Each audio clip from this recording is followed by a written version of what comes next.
आवाज आ रही किससे आवाज आ रही है बताओ। ये बात अच्छी नहीं आपकी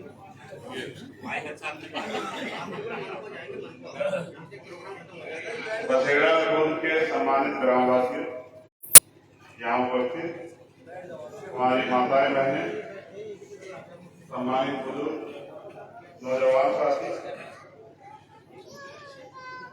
आप लोगों ने यहाँ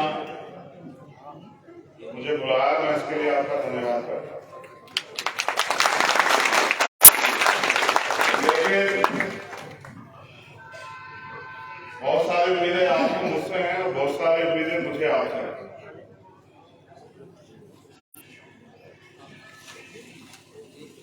आज यहाँ के जिलाध्यक्ष और पार्टी के तमाम लोगों ने 3-4 प्रोग्राम इस क्षेत्र में लगाए। मुझे आपके यहाँ 1 घंटे पहले आ जाना चाहिए था, 1 घंटे से भी पहले, लेकिन कल हमारे विधानसभा अध्यक्ष नगीना के जो ललित कुमार है, उनके पिताजी का देहांत हो गया, वो हमारे बीच में नहीं रहे। अब सुबह मेरे सामने ये सबसे बड़ा सवाल था कि पहले मैं आपसे मिलने जाऊं या उनके घर जाऊं। मुझे ऐसा लगा कि मैं आपसे तो माफी मांग लूंगा देर से आने के लिए, लेकिन अगर उनके घर नहीं जाऊंगा तो ये अच्छा नहीं। पहले मैं उनके घर गया अपने भाई का दुख बांटने के लिए, क्योंकि वो मेरे परिवार का था। उसको ये विश्वास दिलाने के लिए कि हम उसके साथ, फिर वहां से मैं आप लोग के बीच आया, इसलिए आपका इंतजार करना पड़ा। मुझे आपसे बहुत कम समय में थोड़ी सी बातें कहनी। मुझे उम्मीद है कि आपको मेरी बात समझ आ जाए कि मैं क्या कहना चाहता हूं। आज जो हालात हैं वो हालात बड़े आसानी से नहीं हुए।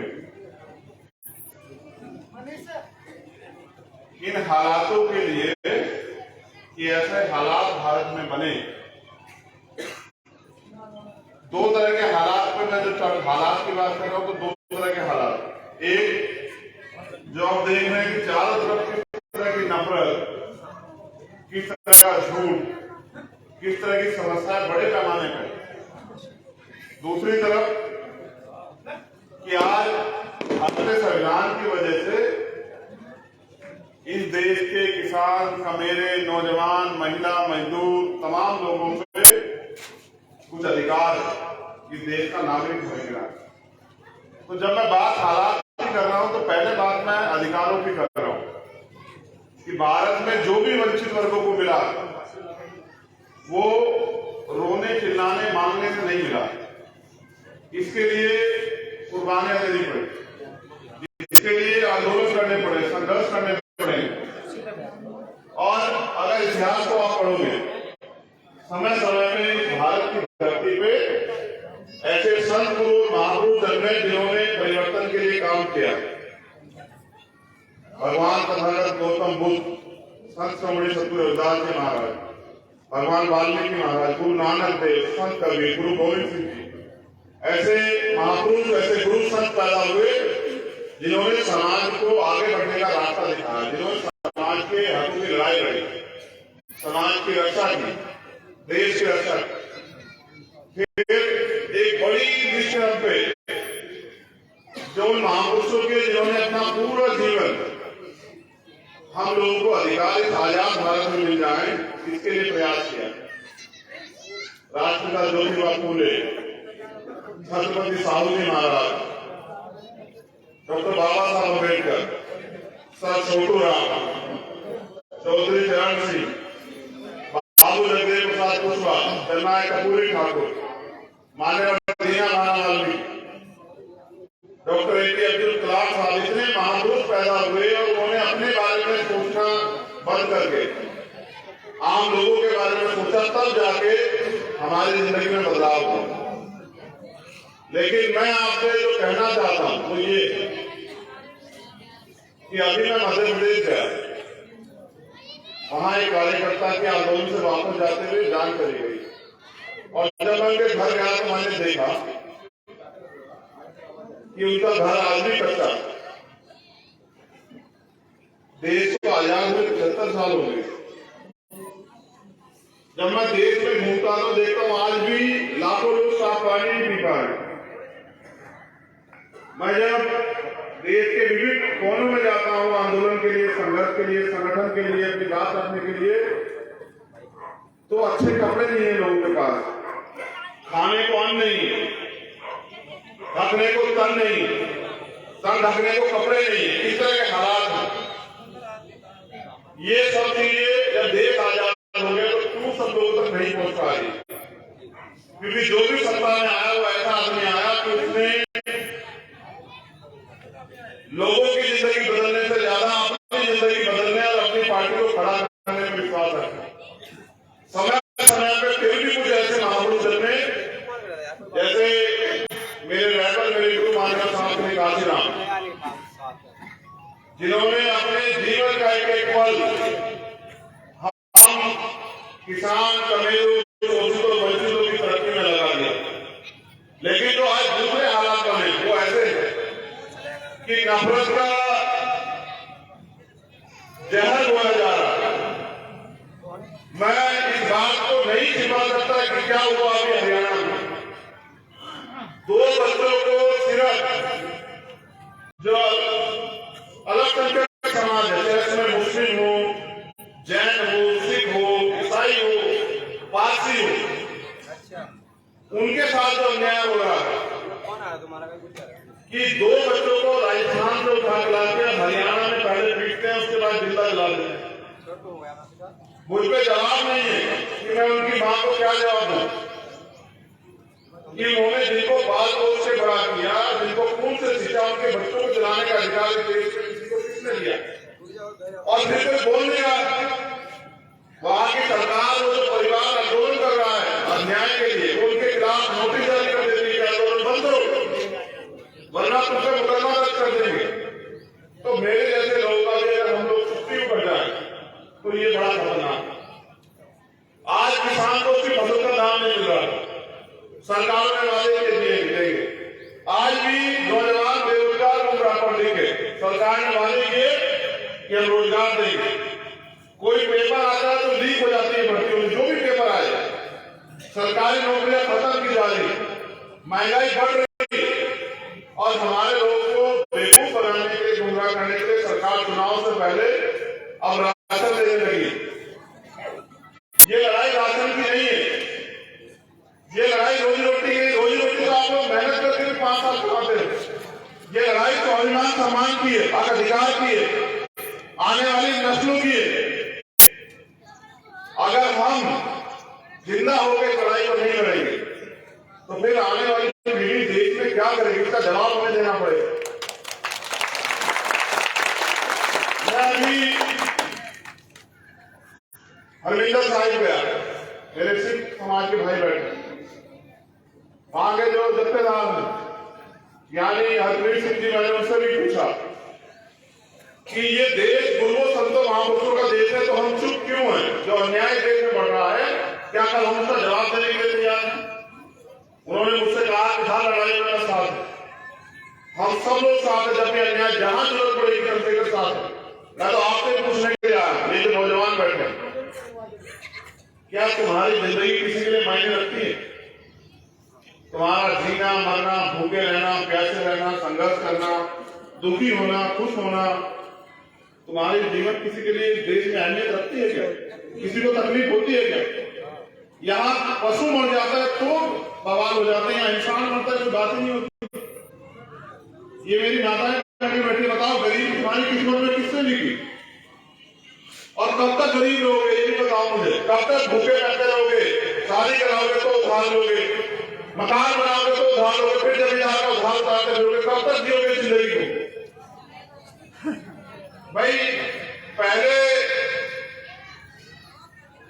राज व्यवस्था युद्ध होते थे। एक तरफ एक राज्य की सेना, दूसरी तरफ दूसरे राज्य की सेना, तलवार भाले चलते थे, हाथी घोड़ों ऊंट पे बैठ के युद्ध होते, बंदूकें तोप चलती थी, राज बदलते थे। एक ऐसे महापुरुष पैदा हुए बाबा साहब अम्बेडकर, जिन्होंने राज बदलने की ताकत आपके और मेरे मुट्ठी में दे दी।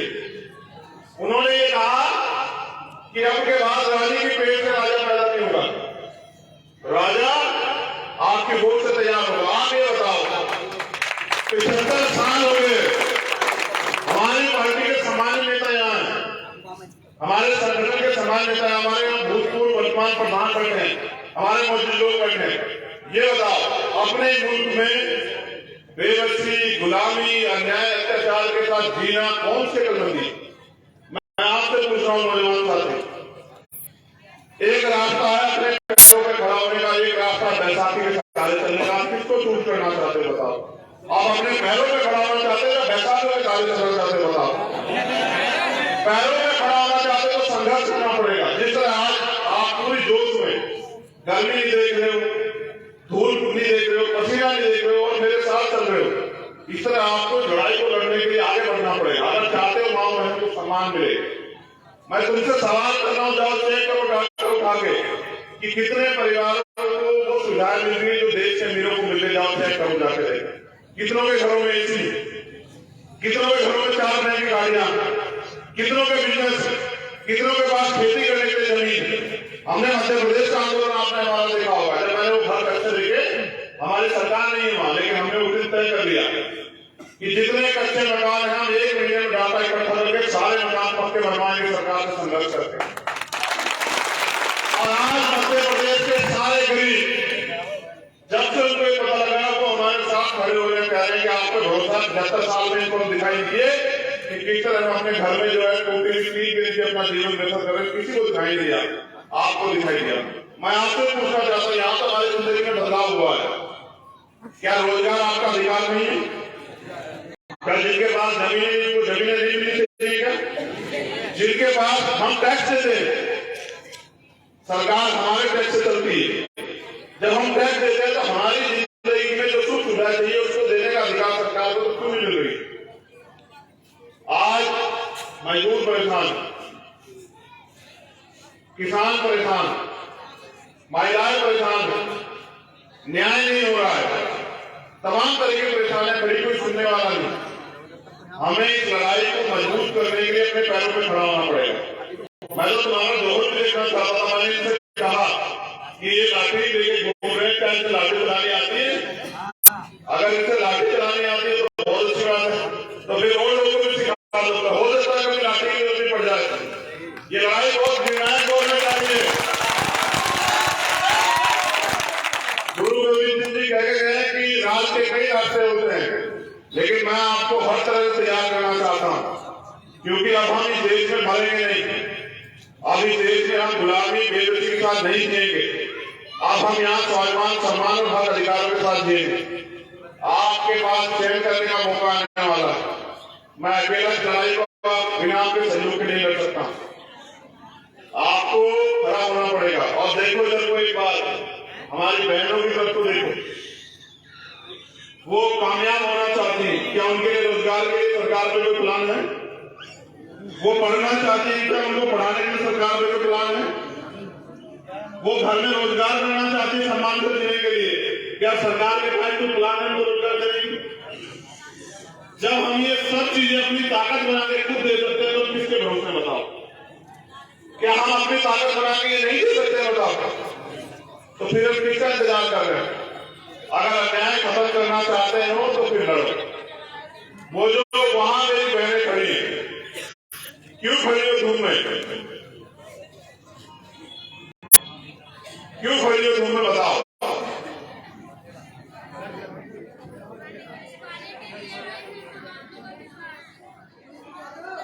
नहीं, तुम ज्ञान में बांटो। मैं तुमसे पूछना चाहता हूं, क्यों खड़ी हो धूप में? मुझे देखने के लिए? मुझे तो देख लो, मैं इस बार नंबर तुम्हारा है कि मैं तुम्हें देखना चाहता हूं कि मेरी बहनें मेरा कितना साथ देंगी।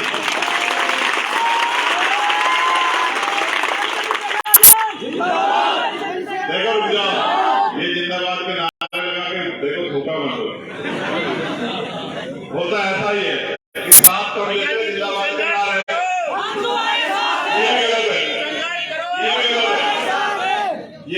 परसों में बाराबंकी में नारा लग रहा था, मैंने कहा भाई ये नारा भी गलत है, आप मुझसे चाहते मैं ही संघर्ष करूंगा, आप ये क्यों कहते भैया आराम करो हम संघर्ष करेंगे, ये नारा क्यों नहीं लगाते भाई? अभी वो समझ नहीं आया। इतने सारे लोग तो हो, देखो नारा एक है कि हम मिलकर अपनी परेशानी को खत्म करने के लिए मिलकर लड़ें, ये हमारी लड़ाई है। आप ये भी मानो अगर गरीबों की परवाह अमीरों को होती तो कोई गरीब नहीं रहता है देश में। अमीर तो मेरा तजुर्बा है, मैं कहना नहीं चाहता, अमीर तो ये भी नहीं बताता गरीब उसका रिश्तेदार है नहीं, अमीर के 100 रिश्तेदार, गरीब का कोई रिश्तेदार नहीं, समझ रहे हो? मैंने भी अपने अमीर रिश्तेदार देखे, वो ये कहते हैं वो बताते नहीं उनका कोई गरीब रिश्तेदार है, लेकिन मैं विश्वास करूँ हम अपनी लड़ाई को इतनी मजबूत करेंगे और अपने गुरुओं संतों महापुरुषों के रास्ते में चल के इस देश में भाईचारा अमन पैदा करके एक दूसरे की ताकत बनेंगे। और मैं फिर कह रहा हूँ एक बहुत बुनियादी बात, इलाज कराने जाओ बड़े हॉस्पिटलों में तो कहां से लाओगे पैसे? सरकारी में सुविधा नहीं, स्कूल पढ़ाने जाओगे तो प्राइवेट स्कूल की फीस जमा करने के लिए पैसे नहीं है, सरकारी में पढ़ाई नहीं हो रही है, कहां जाओगे? इस लड़ाई को मेरे साथ लड़ने में मदद करा और फिर देखो जब अवसर मुझे मिलेगा तो फिर आपको किसी का हाथ नहीं खिलाना पड़ेगा। आपके घर में भी मेरे जैसे बेटे हैं नहीं, ये बताओ, आप उन पर भरोसा करते भी करते हो, मैं भी तो आपका ही हूं, क्या मुझे अधिकार नहीं लड़ाई को लड़ने का आपकी? अगर आप मुझे लड़ने का अवसर दोगे मेरी बहनों तो फिर याद रखना मैं बड़ा जिद्दी आदमी, इस बात की जीत कर लेता हूं, उसको करके खानता हूं। इसलिए आपसे कह रहा हूं कि मेरे जाने के बाद बहुत लोग आएंगे मेरे खिलाफ बोलने के लिए, कहेंगे छोड़ो तो उसका साथ मत दो, हम पैसे देंगे तुम हमारा साथ दो, लेकिन याद रखना वो पैसे तुम्हें खरीदने के दे रहे हैं, वो तुम्हें कुछ पैसे देकर तुम्हें खरीदना चाहते हैं, क्या तुम बिकाऊ बनना चाहते हो? अगर बिक जाओगे तो तुम कहां से अपने हक अधिकार मांगोगे? बताओ, वो तुम्हें आगे मेरे खिलाफ और कुछ करेंगे। बताओ क्या अगर देश में कहीं अन्याय होता तो आदमी सबसे पहले खड़ी होती होती? बताओ, भोपाल मध्य प्रदेश के लोग समझ के मेरे घर के लोग देश से समझ रहे हैं, वरना भोपाल के लोग इन्होंने देखा होगा, मध्य प्रदेश के लोगों ने कहा मुझसे कि आ जाओ हम आपके साथ हैं, और मध्य प्रदेश में उस रैली के बाद विपक्षियों को नींद नहीं आई। वहां 2023 में चुनाव में आपसे वादा करता हूं कि वहां के लोगों की जिंदगी बदलने का फैसला हमने कर लिया, लेकिन यहाँ का फैसला आपको अपने आप करना पड़ेगा। और मैं ज्यादा समय नहीं दे सकता हूँ, हमारे लीडर्स रहेंगे, हमारे नेता रहेंगे, हमारे भाई रहेंगे, आप लोगों को मिलकर लड़ाई करनी है। यहाँ मैं पैसे दे सकता हूँ, फिर कह रहा हूँ यहाँ हमारे समाज लोग बैठे मंच पे, ना तो मेरे पास देने को पैसे, ना ही मैं और कोई सुख सुविधा उस तरह की आपको नहीं दे सकता कि भाई आपको कुछ बहुत सुख सुविधा दे दूं, लेकिन मैं आपसे वादा कर सकता हूं कि अगर आपने मेरा साथ दिया तो मैं आपका हाथ कुछ करके फैलने नहीं दूंगा, ये मैं ये वचन देता हूं।